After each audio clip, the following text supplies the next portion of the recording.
ఆకాశవాణి వరంగల్ కేంద్రం కిసాన్ వాణి రైతు సోదరుల కార్యక్రమం. ఈ కార్యక్రమాన్ని మీకు సమర్పిస్తున్న వారు కేంద్ర వ్యవసాయ మరియు రైతు సంక్షేమ మంత్రిత్వ శాఖ, భారత ప్రభుత్వం.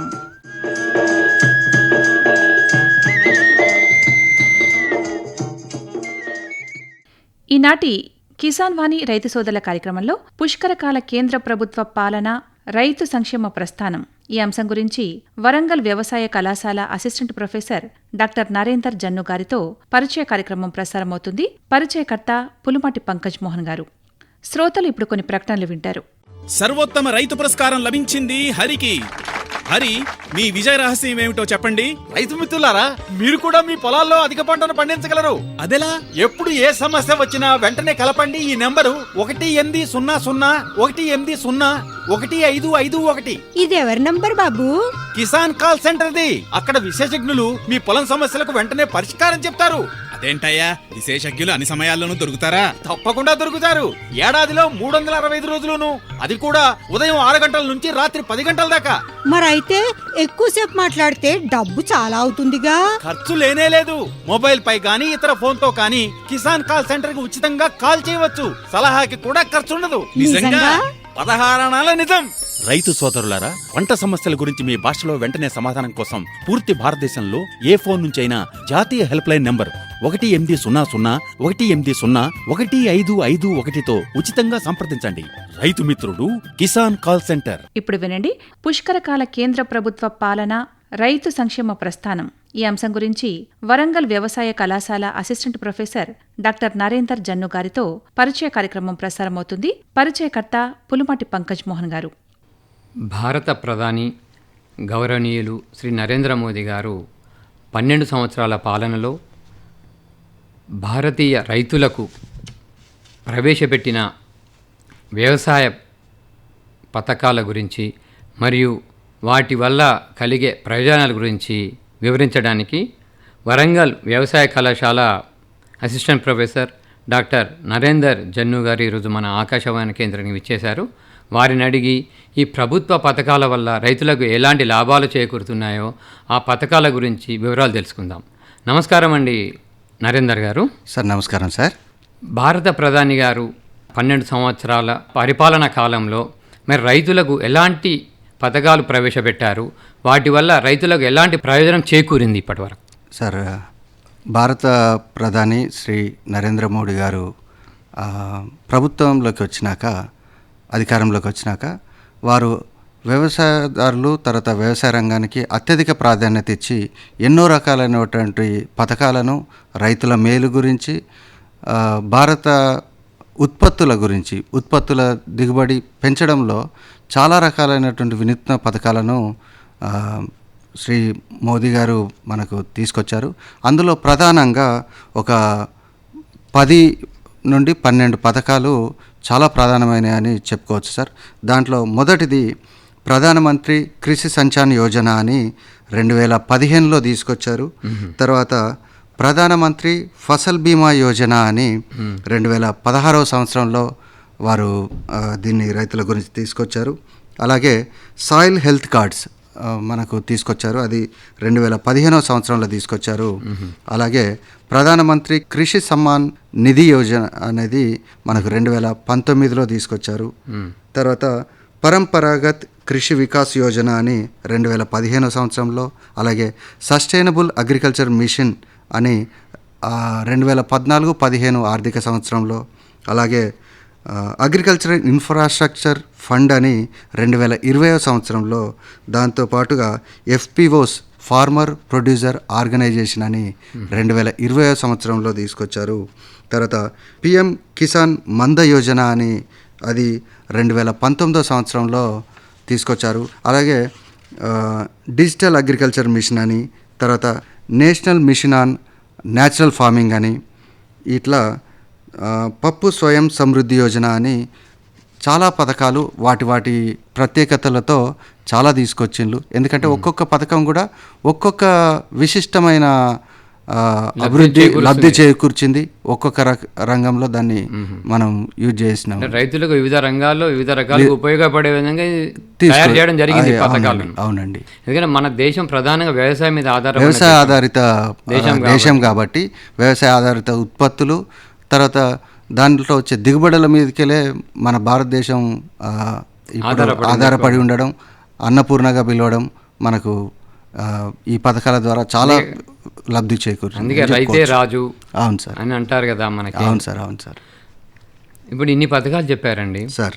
మరి ప్రధానంగా ఇప్పుడు ప్రధానమంత్రి కృషి సించాయి యోజన అనే పథకం చెప్పారు కదా. అవును సార్. అది రైతులకు ఎలా ఉపయోగపడుతుంది, దానివల్ల ఎలాంటి ప్రయోజనం చేకూరే అవకాశం ఉంది? సార్, ఇది ప్రధానమంత్రి కృషి సంచాన్ యోజన అనే పథకం ఏంటంటే దీనికి ఒక ట్యాగ్ లైన్ ఇచ్చారు సార్. ఏంటంటే పర్ డ్రాప్ మోర్ క్రాప్ అని.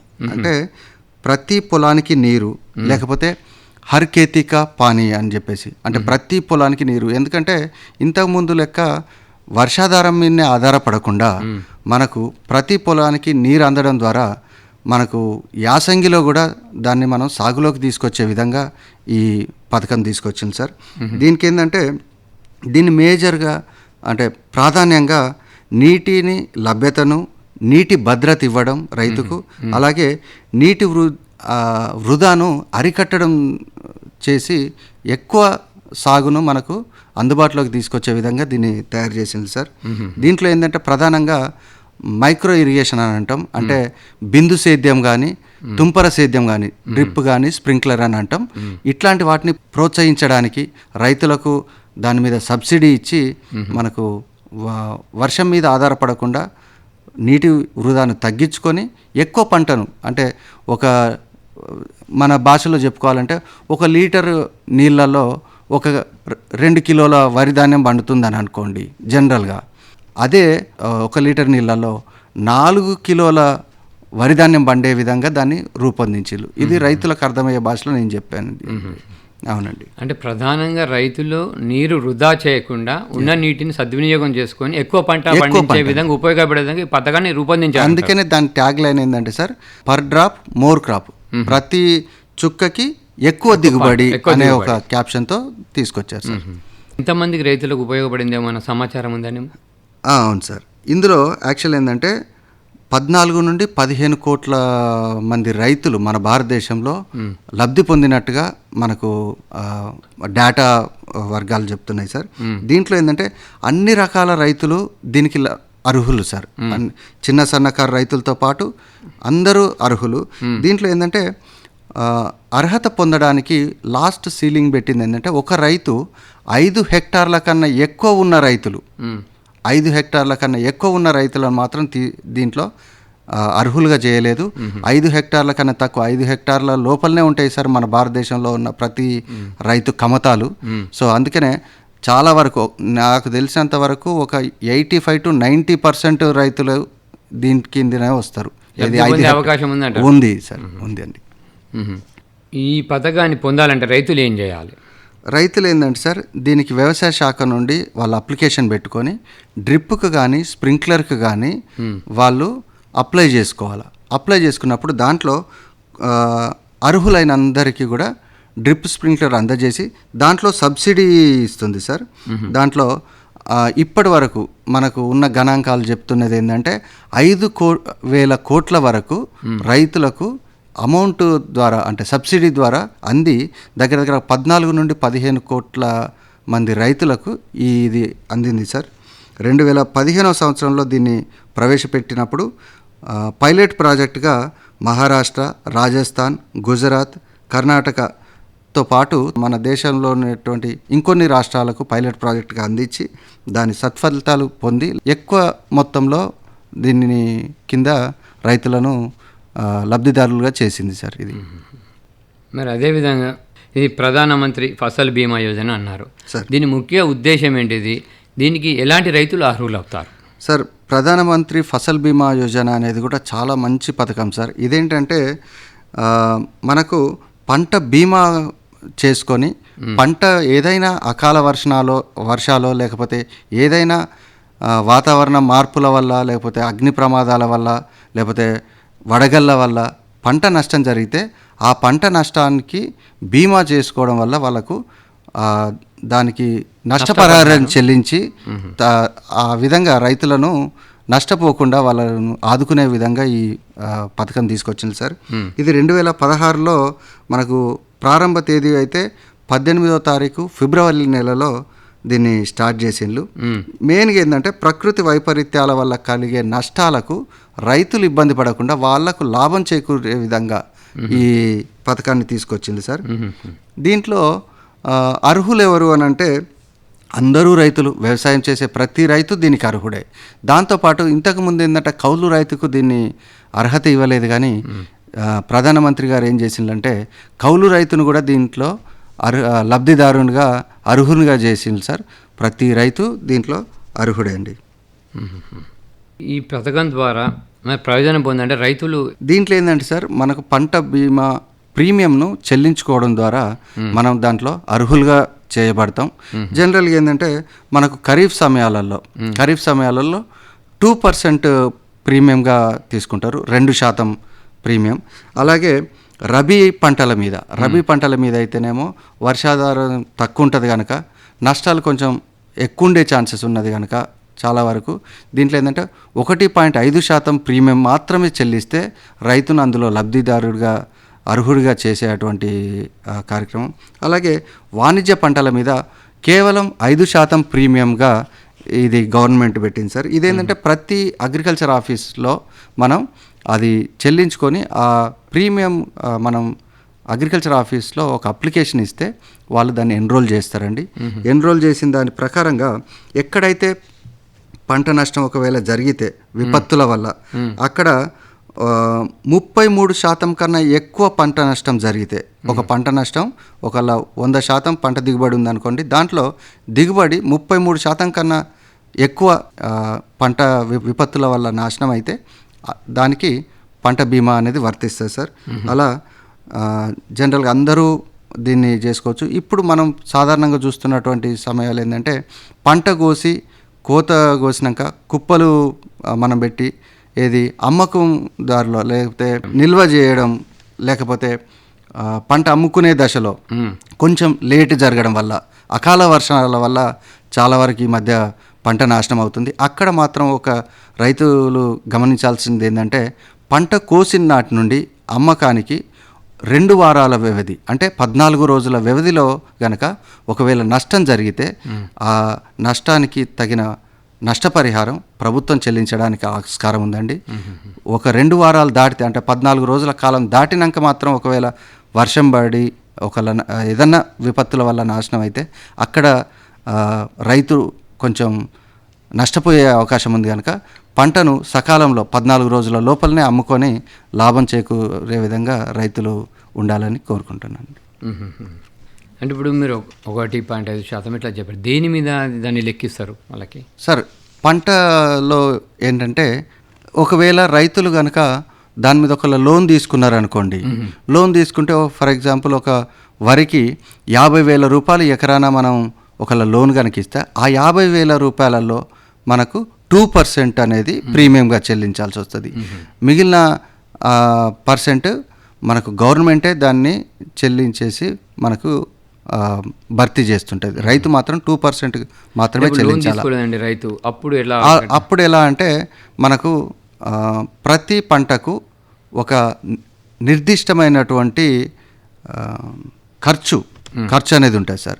అంటే ఒక ఎకరం మీద ఎంత ఖర్చు చేస్తున్నారు ఆ ఖర్చును బట్టి ఆ ఖర్చులో 2% ప్రీమియం కనుక చెల్లిస్తే దాన్ని పంట బీమా కింద వాళ్ళు ఎన్రోల్ చేయడం జరుగుతుంది సార్. అంటే పంటకు ఖర్చును లెక్క తీసుకొని దాని మీద ప్రీమియం నిర్ణయిస్తారు సార్. ఆ విధంగా పంట కనుక నష్టపోతే రైతు ఎంత ఖర్చు పెట్టుకుంటే అది తిరిగి వచ్చే అవకాశం ఉందంట. అవునండి దిగుబడి. అంటే ఇది గ్రామం వైజ్గా లెక్కిస్తారా అండి, లేకుంటే జిల్లా? ఒకప్పుడు ఏంటంటే మండల యూనిట్గా ఉండేదండి. ఇప్పుడు నాకు తెలిసినంత వరకు గ్రామ యూనిట్గా చేశారు. సో గ్రామంలో ఎంత మేరకు నష్టం జరిగిందనేది ఒక అంచనా వేసి దాంట్లో అర్హులైతే ఒకవేళ ఆ 33% కన్నా ఎక్కువ గనక ఉంటే అప్పుడు ఆ గ్రామ యూనిట్గా అందరికీ అక్కడున్న రైతులందరికీ నష్టపరిహారం చెల్లించబడే అవకాశం ఉంది. అవునండి. అదేవిధంగా పరంపరాగత్ కృషి వికాస్ యోజన, మరి ఈ కార్యక్రమం వల్ల రైతులకు ఎలాంటి లబ్ధి చేకూరే అవకాశం ఉంది? ఇది ఏంటంటే సార్, మెయిన్గా పరంపరాగత కృషి వికాస్ యోజన అనేది మెయిన్గా సేంద్రియ వ్యవసాయాన్ని దృష్టిలో పెట్టుకొని, ఎందుకంటే రసాయన వ్యవసాయాన్ని మనం ప్రోత్సహించకుండా సేంద్రియ వ్యవసాయాన్ని ప్రోత్సహించి దాని ద్వారా పంట మీద రసాయన వ్యర్థాలు లేకపోతే రసాయన అవశేషాలను తగ్గించుకొని దాన్ని మనం తీసుకోవడం ద్వారా మనకు వచ్చేటువంటి రోగాలను తగ్గించుకొని ఆయుష్ను పెంచుకునే విధంగా పంట దిగుబడి దాంతోపాటు నాణ్యత కూడా పెరుగుతుంది సార్ సేంద్రియ వ్యవసాయంలో. అలా మనం పర్యావరణాన్ని కూడా రక్షించిన వాళ్ళమైతాం, స్వతహాగా జీవనాన్ని కొంత పెంచుకునే అటువంటి ఆస్కారం ఉన్నటువంటి ఇది పథకం సార్. మెయిన్గా సేంద్రియ వ్యవసాయాన్ని ప్రోత్సహించడం ద్వారా మనం రైతులను దగ్గర దీంట్లో టార్గెట్ ఏంటంటే 15 నుండి 20 లక్షల మంది రైతులను మనం సేంద్రియ వ్యవసాయం వైపు మార్చాలని, మొగ్గు చూపే విధంగా చేయాలనేది ఇది టార్గెట్ సార్. కెమికల్స్ కానీ లేకపోతే రసాయన ఎరువులైనటువంటి యూరియాలు కానీ ఇవన్నీ తగ్గించేసి మనం ఏంటంటే జీవామృతము, పంచగవ్య ఇట్లాంటి మన పాత పద్ధతుల ద్వారా, అంటే ఆవు మూత్రం ద్వారా, ఆవు పెండ ద్వారా వచ్చేటువంటి వాటినే మనం కెమికల్స్గా స్ప్రే చేయడం లేకపోతే ఎరువులుగా వాడుకోవడం ద్వారా పంట నాణ్యతను పెంచడానికి ఉపయోగపడుతుంది సార్ దీన్ని. సో ఇది కూడా చాలా మంచి అదేమంటారు సార్, రాబోయే రోజులలో మనం నాణ్యమైనటువంటి పంట దిగుబడిని అందరూ, దేశ ప్రజలందరూ తినాలనే ఉద్దేశంతో సేంద్రియ వ్యవసాయం వైపు మొగ్గు చూపుతూ, తర్వాత నేల కాలుష్యమే కాకుండా వాతావరణ కాలుష్యాన్ని కూడా చాలా వరకు తగ్గించేటువంటి విధంగా దీన్ని ప్రోత్సహించింది సార్. అంటే ఈ పథకం ద్వారా రైతులు సేంద్రియ వ్యవసాయం చేసే అవకాశం ఎక్కువగా ఉంది. అవును సార్, దీనికంటూ కొంత బడ్జెట్ అలొకేట్ చేసిండ్రు. ఆ బడ్జెట్ అలొకేట్ చేయడం వల్ల దానికి కావాల్సినటువంటి ఇన్పుట్స్ లైక్ ఏంటంటే వాళ్ళు వ్యవసాయం చేస్తున్నప్పుడు దాంట్లో వచ్చేటువంటి ఖర్చుకు సంబంధించి కొంతమంది అప్లికేషన్ పెట్టుకోవడం వల్ల వాళ్ళకు ఖర్చుకు దాన్ని బడ్జెట్ గవర్నమెంట్ అనేది అలొకేట్ చేసింది. దాని ద్వారా మనకు సేంద్రియ వ్యవసాయాన్ని ప్రోత్సహించడానికి ఉపయోగపడుతుంది సార్. రైతులకు ఇన్ని పథకాలు ఉన్నాయని చెప్పారు మీరు. మరి అదేవిధంగా అందులో ప్రధానమంత్రి కిసాన్ సమ్మాన్ నిధి అనేది రైతులకు ఎలా ఉపయోగపడుతుంది, దాన్ని ఎలా వారు పొందాలి రైతులు? సార్ దీంట్లో ఏంటంటే ప్రధానమంత్రి కిసాన్ సమ్మాన్ నిధి యోజన అనేది 2019లో భారత ప్రభుత్వం స్టార్ట్ చేసింది సార్. దీంట్లో చిన్న కారు రైతులందరికీ కూడా పెట్టుబడికి గాను, భూమున్న రైతులకే, ఇది కౌలు రైతుకు వర్తించదండి. భూమున్న రైతుకు ఎవరి మీద అయితే పట్టా ఉంటుందో వాళ్ళకు మాత్రం ప్రతి సంవత్సరానికి నేరుగా 6,000 రూపాయలు పర్ ఎకరాన వాళ్ళ ఖాతాలో జమ చేస్తుంది సార్. ఇది ఈ 6,000 రూపాయలు ఎందుకు ఇస్తుందంటే పెట్టుబడి ఖర్చుకు నిమిత్తం భారత ప్రభుత్వం ఇస్తున్నటువంటి ఒక అమౌంట్, ప్రయోజనం.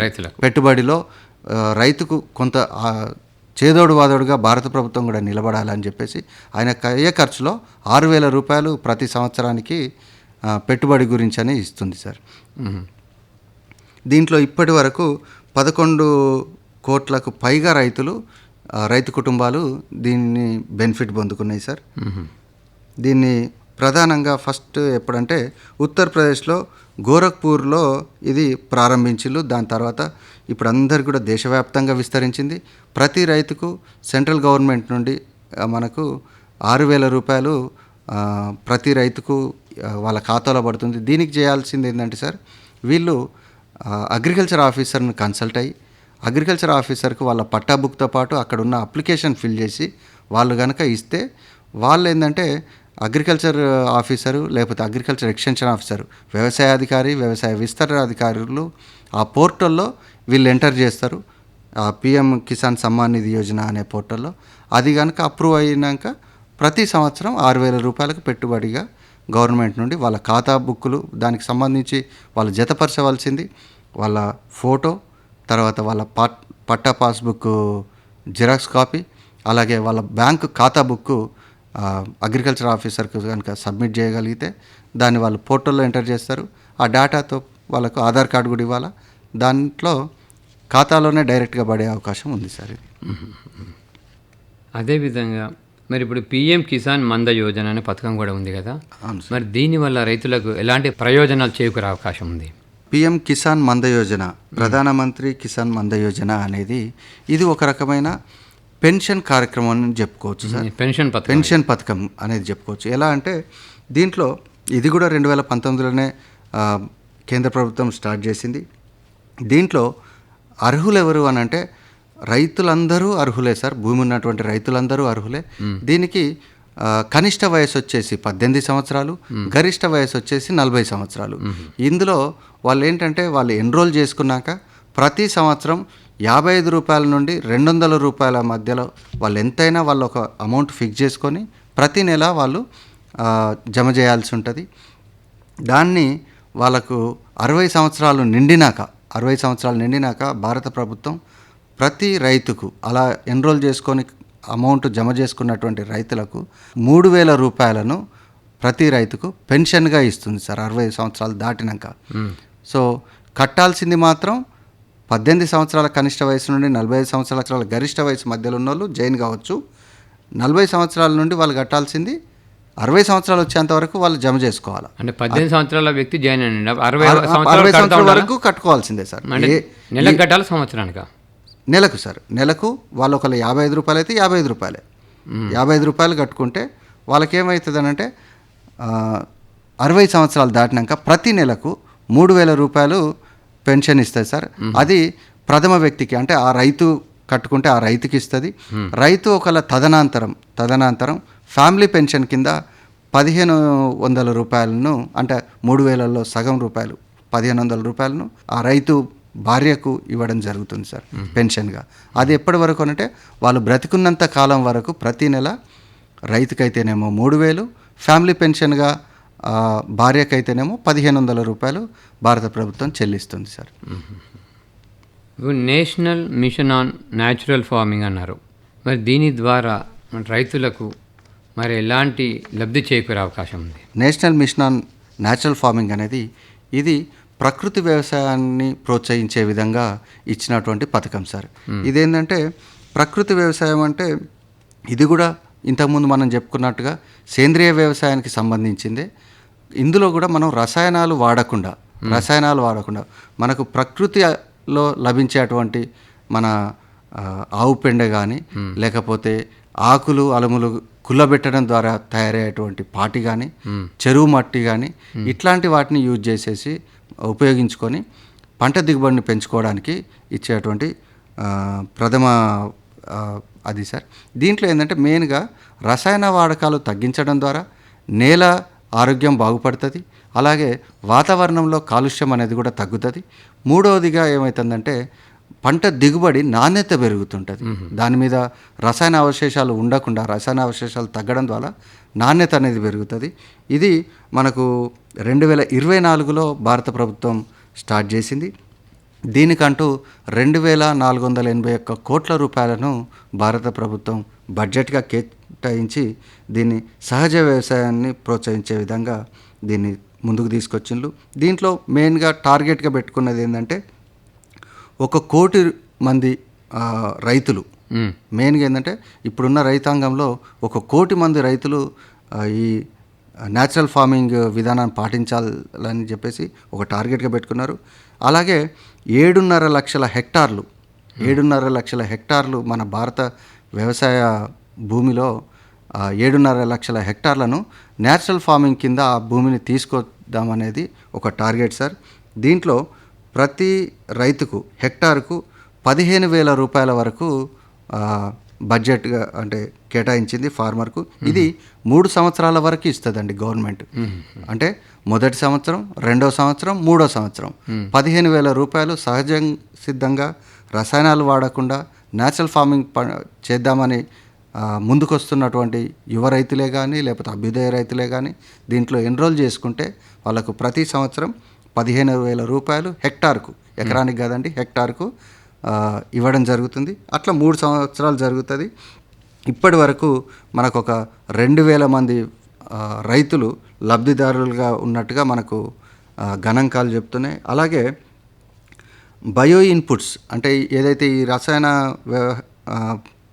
తగ్గియడం ద్వారా మనం పంటకు ఏదైతే సహజ సిద్ధంగా ఉండేటువంటి ఎరువులు తయారు చేసేటువంటి పరిశ్రమలు ఏదైతే ఉన్నాయో, లేకపోతే కుటీర పరిశ్రమలు ఏదైతే ఉన్నాయో, దానికోసం ఏంటంటే 10,000 కోట్ల రూపాయలను బడ్జెట్గా కేటాయించింది. ఆ 10,000 రూపాయలను ఒక్కొక్క సెంటర్కి ఇచ్చే విధంగా దాన్ని రూపొందించింది సార్. ఇది national mission on natural farming గురించి మనం చెప్పుకోవచ్చండి. అంటే ఇప్పుడు మీరు చెప్పిన పథకాలు, ప్రతి పథకం ద్వారా కూడా రైతులకు ఏదో ఒక విధంగా లబ్ధి చేకూరే అవకాశం ఉందంట. ఇప్పుడున్న ఈ పథకాలన్నీ కూడా మన ప్రధానమంత్రి గారు దృష్టి పెట్టింది ఏంటంటే చిన్న సన్నకారు రైతులతో పాటు అభ్యుదయ రైతులు లేకపోతే యువ రైతులను ప్రోత్సహించే విధంగా ఈ పథకాలన్నీ రెడీ చేసిండ్రు. ప్రతి రైతు ఈ పథకాలన్నిటిని ఉపయోగించుకోవడం ద్వారా వాళ్ళ ఆదాయం పెరుగుతుంది, తర్వాత వాళ్ళ నేల తర్వాత మెరుగుపడుతుంది, కాలుష్యం నుండి తగ్గుతుంది, పర్యావరణం కూడా రక్షించబడే విధంగా మనకు ఇవన్నీ పథకాలన్నీ ఉపయోగపడతాయండి. ఇంతవరకు భారత ప్రధాని గౌరవనీయులు శ్రీ నరేంద్ర మోదీ గారు 12 సంవత్సరాల పాలనలో రైతులకు అందించిన వివిధ పథకాల గురించి చాలా చక్కగా వివరించారు. వరంగల్ వ్యవసాయ కళాశాల assistant professor doctor Narender Jannu గారు. ధన్యవాదాలండి. థ్యాంక్ యూ అండి. నమస్తే. ఇంతవరకు శ్రోతలు పుష్కరకాల కేంద్ర ప్రభుత్వ పాలన, రైతు సంక్షేమ ప్రస్థానం ఈ అంశం గురించి వరంగల్ వ్యవసాయ కళాశాల assistant professor doctor Narender Jannu గారితో పరిచయ కార్యక్రమం విన్నారు. పరిచయకర్త పులుమాటి పంకజ్ మోహన్ గారు. శ్రోతలు ఇప్పుడు కొన్ని ప్రకటనలు వింటారు. किसान भाइयों गांठ बांध लो, गांठ बांध लो, बहुत बहुत है काम की, समृद्धि के पैगाम की। मिट्टी के मिजाज को समझो, मिट्टी के हर राज को समझो, मिट्टी की तुम जांच कराओ, मुफ्त सॉइल हेल्थ कार्ड ले जाओ, कभी मुनासिब बीज लगाओ, सही किस्म की खाद ले आओ, जितनी जरूरी उतनी डालो, सही मात्रा खुद पहचानो, इसको अपना मंत्र बना लो, मिट्टी की सेहत को जानो। बात बहुत है काम की, कम लागत अधिक वरदान की, किसान भाइयों गांठ बांध लो। आज ही मिट्टी की जांच कराएं, राज्य सरकार के कृषि अधिकारी से संपर्क करें और मुफ्त में सॉइल हेल्थ कार्ड पाएं। कृषि और किसान कल्याण मंत्रालय द्वारा किसान हित में जारी। ఇంతటితో ఈనాటి కిసాన్ వాణి రైతు సోదరుల కార్యక్రమం సమాప్తం. ఈ కార్యక్రమాన్ని మీకు సమర్పించిన వారు కేంద్ర వ్యవసాయ మరియు రైతు సంక్షేమ మంత్రిత్వ శాఖ, భారత ప్రభుత్వం.